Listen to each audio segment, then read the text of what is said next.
నమస్తే, welcome to Vishwas TV. ఇప్పుడు headline చూద్దాం.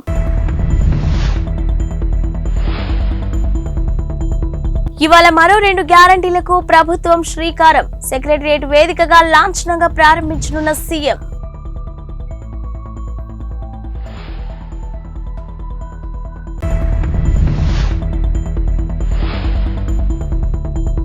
ఎల్ఆర్ఎస్ దరఖాస్తులపై తెలంగాణ ప్రభుత్వం కీలక నిర్ణయం.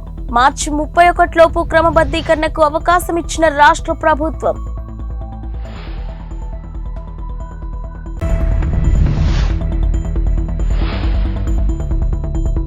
బీజేపీ మాజీ ఎమ్మెల్యేకు కాంగ్రెస్ లీగల్ నోటీసులు. దీపాదాస్ మున్షిపై వ్యాఖ్య నేపథ్యంలో సమన్లు.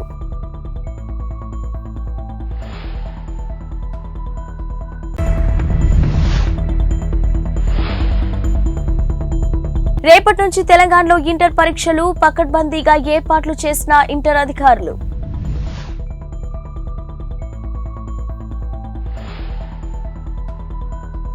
తెలంగాణ ప్రభుత్వం మరో 2 పథకాలను మంగళవారం ప్రారంభించనుంది. కాంగ్రెస్ పార్టీ ఎన్నికలకు ముందు 6 గ్యారంటీలు ఇచ్చింది. ఇక ఇందులో ఇప్పటికే కొన్నింటిని అమలు చేశారు. తాజాగా మరో 2 పథకాలను ముఖ్యమంత్రి రేవంత్ రెడ్డి ఇవాళ సాయంత్రం ప్రారంభించనున్నారు. ఇందుకు సంబంధించి తెలంగాణ ప్రభుత్వం ఆహ్వాన లేఖను విడుదల చేసింది. గృహజ్యోతి 200 యూనిట్ల ఉచిత విద్యుత్తు, 500 రూపాయలకే గ్యాస్ సిలిండర్ పథకాలను ప్రారంభోత్సవ కార్యక్రమంలో ఇవాళ సాయంత్రం 4 గంటలకు రంగారెడ్డి జిల్లా చేవెళ్ల ఫరా ఇంజనీరింగ్ కాలేజ్ లో జరగనుంది. ఇక ఆహ్వాన పత్రికలు తెలిపింది. ఈ కార్యక్రమంలో ముఖ్య అతిథిగా సీఎం రేవంత్ రెడ్డి వస్తున్నారని, విశిష్ట అతిథిగా మల్లు భట్టి విక్రమార్క వస్తున్నారని, సభ అధ్యక్షులుగా ఉత్తమ్ కుమార్ రెడ్డి వ్యవహరించనున్నట్లు ఆహ్వాన పత్రికలో వెల్లడించారు.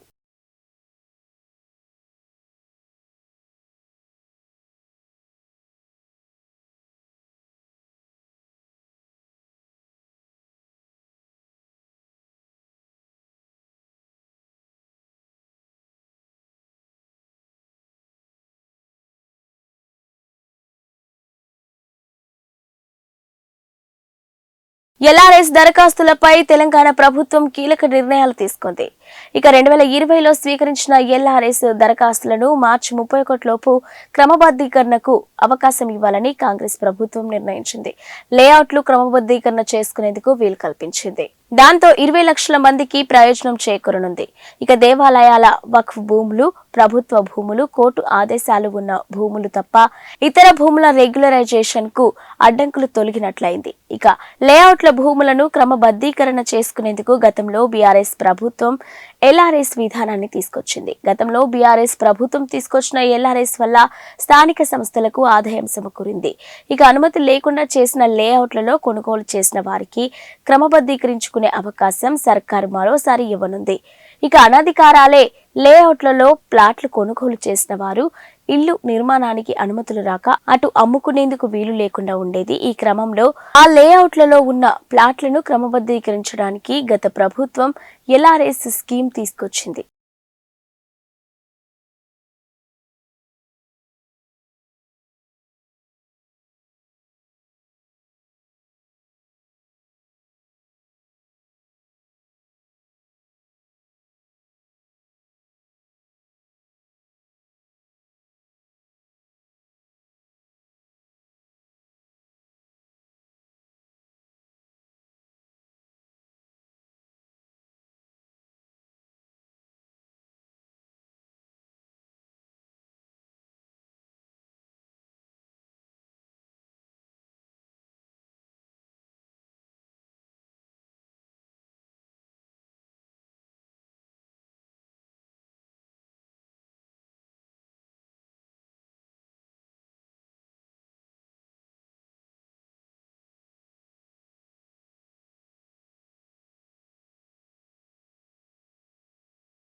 బీజేపీ మాజీ ఎమ్మెల్యే ఎన్వీఎస్ఎస్ ప్రభాకర్ కు కాంగ్రెస్ పార్టీ లీగల్ నోటీసులు పంపింది.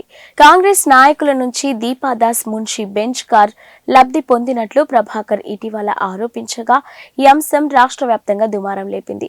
ఇక ప్రభాకర్ ఆరోపణలపై తాజాగా కాంగ్రెస్ రాష్ట్ర వ్యవహారాల ఇన్ఛార్జ్ దీపాదాస్ మున్షి స్పందించారు. ఆరోపణలపై 2 రోజుల్లో ఆధారాలు చూపించాలని మున్షి డిమాండ్ చేశారు. ఆధారాలు చూపించకపోతే 10 కోట్ల రూపాయల పరువు నష్టం దావా వేస్తానని మున్షి తెలిపారు. కాగా పార్లమెంటు ఎన్నికలు సమీపిస్తున్న సమయంలో ఎంపీ టికెట్ ఆశావాహుల్లో ఒకరు దీపాదాస్ మున్షికి బెంచ్ కార్ బహుకరించినట్లు ప్రభాకర్ ఆరోపించారు. మున్షికి కార్ కొనివ్వడంపై తన వద్ద పక్కా ఆధారాలు ఉన్నాయని బీజేపీ మాజీ ఎమ్మెల్యే ఇప్పటికే క్లారిటీ ఇచ్చారు. ఇక లీగల్ నోటీసుల నేపథ్యంలో ఎన్వీఎస్ఎస్ ప్రభాకర్ రియాక్షన్ పై ఆసక్తి నెలకొంది. ప్రస్తావించదలుచుకున్నాం. నిన్న రాష్ట్ర వ్యాప్తంగా భారతీయ జనతా పార్టీ యొక్క ఆధ్వర్యంలో విజయ సంకల్ప యాత్రలు ప్రారంభమైనాయి. ఈ యాత్రలు ప్రారంభమైన సందర్భంలో ప్రజలలో ఒక పెద్ద స్పందన కనబడతా ఉంది. జరగబోయే ఎన్నికలు లోక్సభ సార్వత్రిక ఎన్నికలు. ఈ సార్వత్రిక ఎన్నికల్లో మరొకసారి నరేంద్ర మోడీ గారు ప్రధానమంత్రి కావాలన్నటువంటి ఆకాంక్ష ఆ పాల్గొన్న ప్రజల యొక్క కళ్ళల్లో ప్రతి ఒక్కరికి కూడా కనబడ్డది అన్నటువంటి విషయాన్ని నేను మీకు మనవి చేస్తున్నాను. దాంతోపాటుగా ఈ ఎన్నికల్లో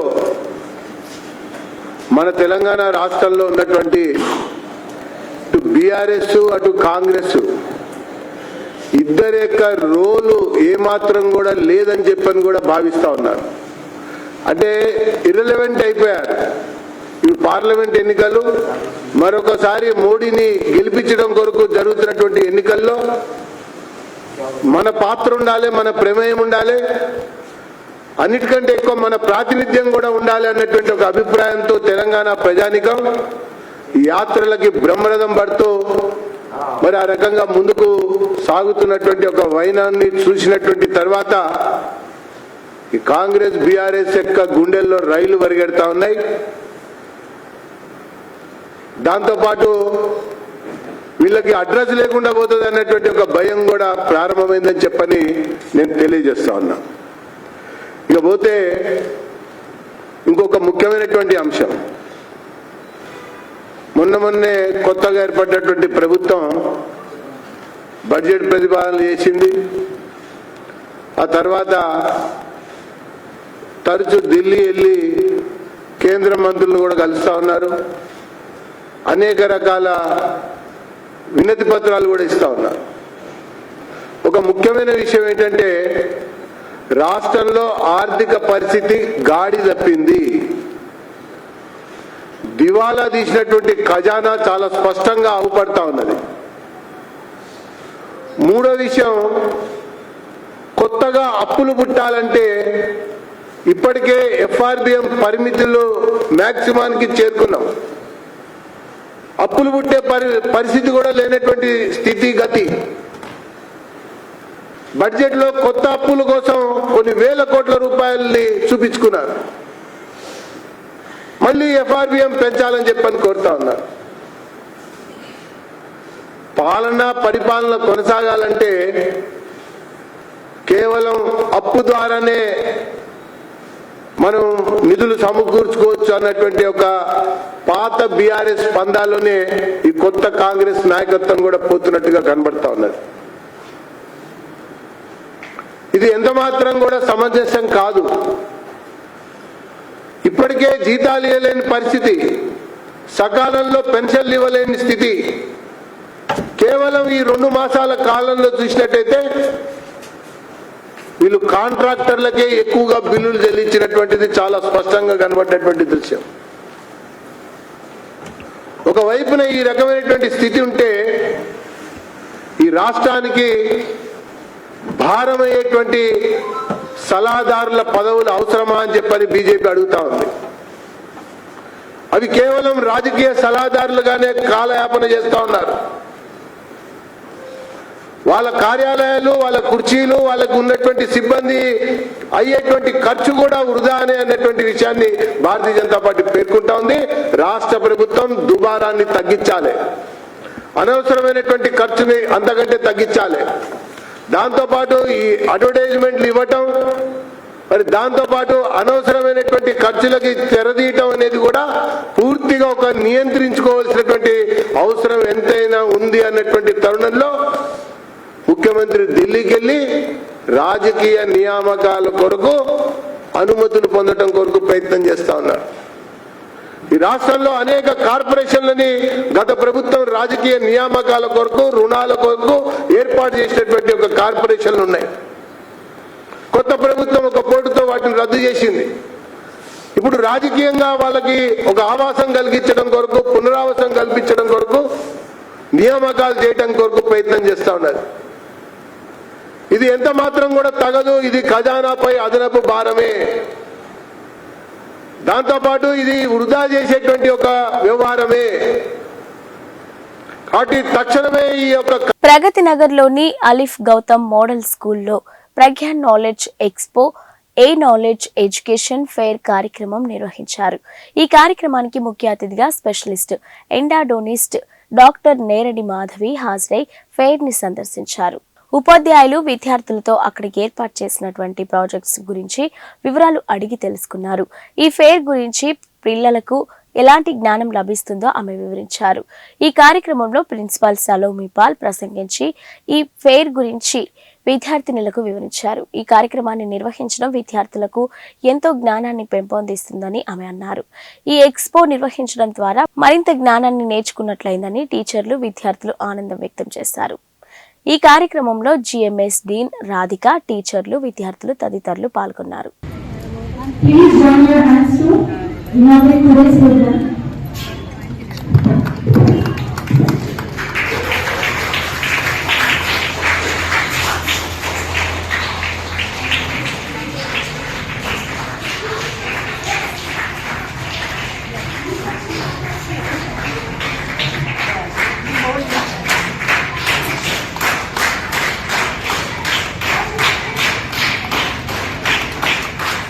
Thank you, ma'am. Thank you so much. Now I would like to invite Madhavi Garu to lighting the lamp to start today's program.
Going to explain about Chandrayaan-3.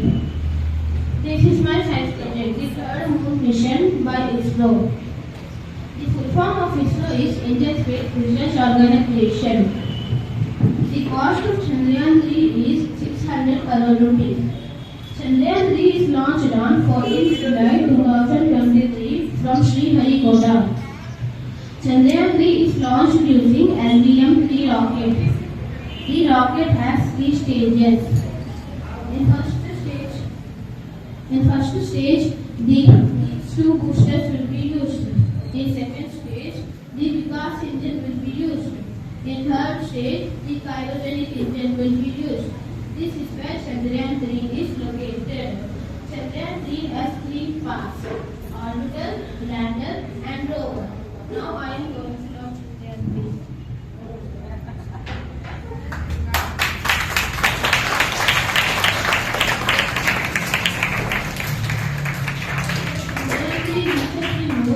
The lander is separated from the orbiter. The lander lands on the moon and the Pragyan rover comes out from the lander. The Pragyan rover stays on the moon for 14 days. The purpose of this to achieving safe landing, exploring lunar surfaces, searching invaluable scientific data. This technological challenge was undertaken by India and led by ISRO. Thank you. Ma'am, my name is Anandi Chandran. I am studying 6th class. Today I am going to explain about human system. Human body is made up of 7 important organic systems, including circulatory, respiratory, digestive, excretory, nervous, and endocrine system. These systems work together to maintain a functioning human body. This is a human body.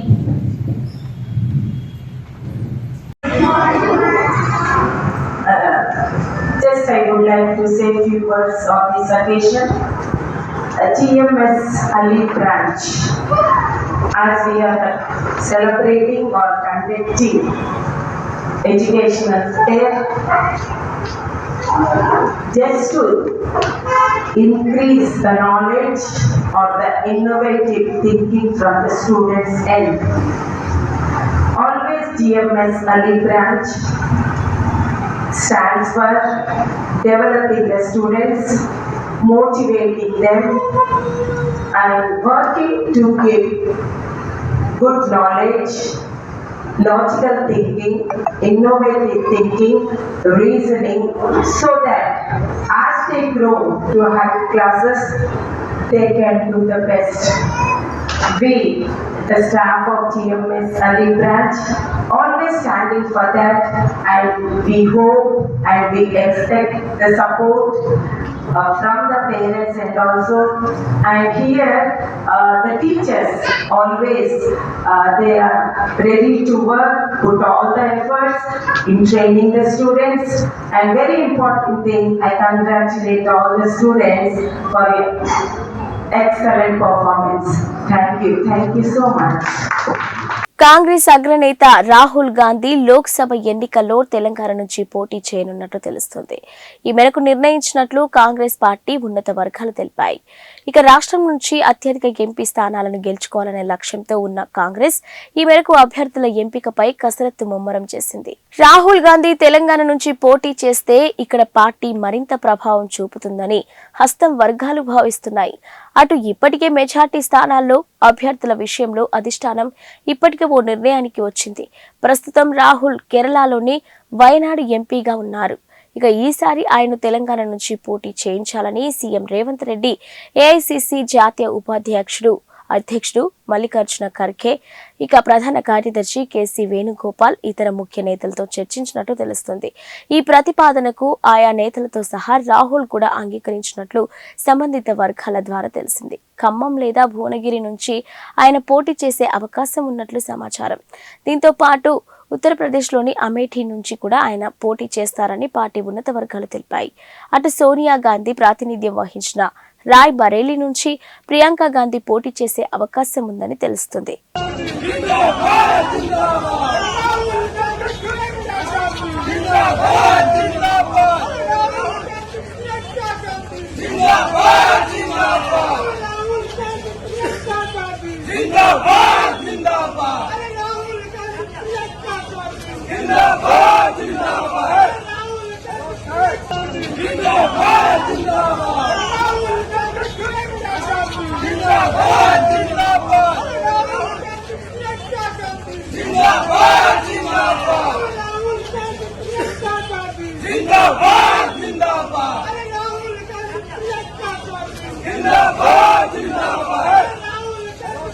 తెలంగాణలో BJP అగ్రనేతలు వరుస ఎన్నికల పర్యటనలకు సిద్ధమవుతున్నారు.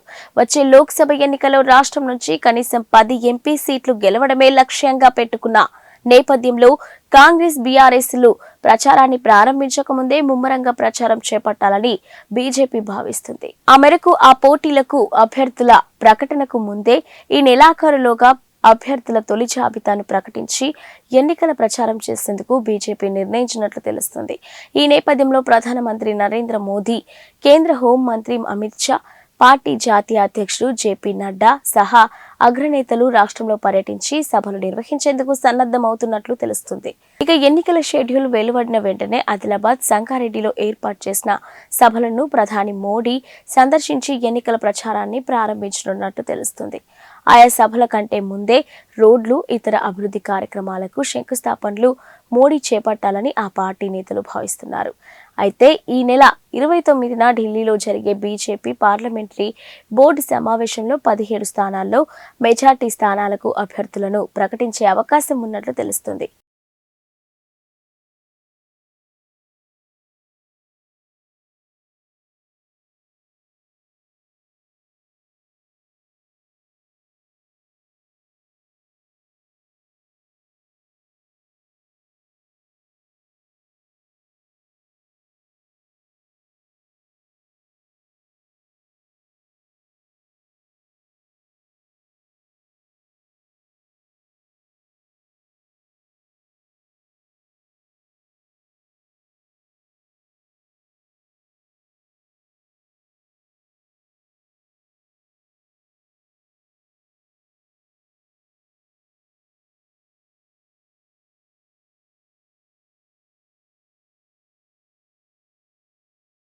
ఐక్యరాజ్య సమితి మానవ హక్కుల మండలి సెషన్లో విదేశాంగ మంత్రి ఎస్ జయశంకర్ సోమవారం కీలక ప్రసంగం చేశారు.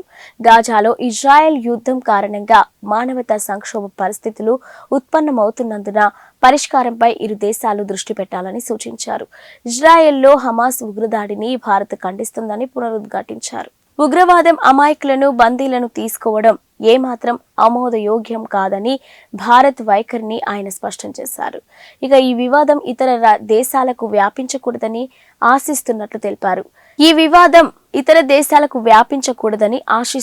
తెలిపారు. ఈ మేరకు ఐరాస మానవ హక్కుల మండలి 55వ సెషన్లో ప్రసంగించారు. న్యూఢిల్లీ నుంచి వీడియో లింక్ ద్వారా ఆయన మాట్లాడారు. అంతర్జాతీయ మానవతా చట్టాలను ఎల్లప్పుడూ గౌరవించాలని సభ్య దేశాలను జయశంకర్ కోరారు. మానవ హక్కుల సంస్థాగత హామీలకు భారత్ కట్టుబడి ఉంటుందని జయశంకర్ పేర్కొన్నారు. ప్రపంచవ్యాప్తంగా మానవ హక్కుల సమస్యల కోసం పరిష్కారాలను కనుగొనడంలో భారత సహాయ సహకారాలు ఎప్పుడూ అందిస్తుందని స్పష్టం చేశారు. భౌగోళిక, రాజకీయ సవాళ్లకు సమర్థవంతమైన ప్రతిస్పందన కోసం బహుళ పాక్షిక విధానాలను సంస్కరించాల్సిన ఆవశ్యకత ఎంతైనా ఉందని ఈ సందర్భంగా జయశంకర్ తెలిపారు. గ్రూప్ 1 పరీక్షకు సంబంధించిన టీఎస్పీఎస్సీ మరో కీలక ప్రకటన చేసింది. రాష్ట్రంలో 563 గ్రూప్ 1 పోస్టుల ప్రిలిమినరీ పరీక్షలను జూన్ 9న నిర్వహించనున్నట్టు ప్రకటించింది. పేపర్ లీకేజీతో పాటు ఇతర కారణాల వల్ల గత ప్రభుత్వం 2022లో ఇచ్చిన గ్రూప్ 1 నోటిఫికేషన్ను రేవంత్ రెడ్డి ప్రభుత్వం రద్దు చేసింది. నాటి నోటిఫికేషన్లో పోస్టులకు అదనంగా మరికొన్ని జోడించి తాజాగా మరో గ్రూప్ 1 నోటిఫికేషన్ జారీ చేసింది. ప్రస్తుతం వీటి దరఖాస్తు స్వీకరణ ప్రక్రియ కొనసాగుతుంది. మార్చి 14న చివరి తేదీ కాగా భూగర్భ జల శాఖలలో వివిధ గెజిటెడ్, నాన్ గెజిటెడ్ అధికారుల పోస్టులకు నిర్వహించిన రాత పరీక్ష జనరల్ ర్యాంకు జాబితాను కూడా టీఎస్పీఎస్సీ ప్రకటించింది. ఈ లిస్టును వెబ్సైట్లో అందుబాటులో ఉంచింది. అభ్యర్థుల ధృవీకరణ పత్రాల పరిశీలనకు ఎంపికైన అభ్యర్థుల జాబితాను తరువాత ప్రకటిస్తామని తెలిపింది. రేపటి నుంచి తెలంగాణలో ఇంటర్ పరీక్షలు ప్రారంభమవుతున్నాయి. ఈ నేపథ్యంలో ఇంటర్ బోర్డు కార్యదర్శి శృతి మీడియాతో మాట్లాడుతూ రాష్ట్ర వ్యాప్తంగా 1521 సెంటర్లను ఏర్పాటు చేశామని చెప్పారు. 70 ఫ్లయింగ్ స్క్వాడ్స్, 200 మంది సిట్టింగ్ స్క్వాడ్స్, 27,900 మంది ఇన్విజిలేటర్లు విధుల్లో పాల్గొంటారని తెలిపారు. Inter first and second year పరీక్షల మొత్తానికి 9,80,978 మంది విద్యార్థులు హాజరవుతున్నారని చెప్పారు. రేపు ఉదయం 9 గంటల నుంచి మధ్యాహ్నం 12 గంటల వరకు పరీక్ష జరుగుతుందని శృతి తెలిపారు. 1 నిమిషం ఆలస్యమైన ఎగ్జామ్ సెంటర్లోకి అనుమతించబోమని స్పష్టం చేశారు. ఇక విద్యార్థులు పరీక్ష కేంద్రాలకు చేరుకోవడానికి ప్రత్యేక బస్సులను ఏర్పాటు చేయాలని ఆర్టీసీ అధికారులను కోరామని తెలిపారు.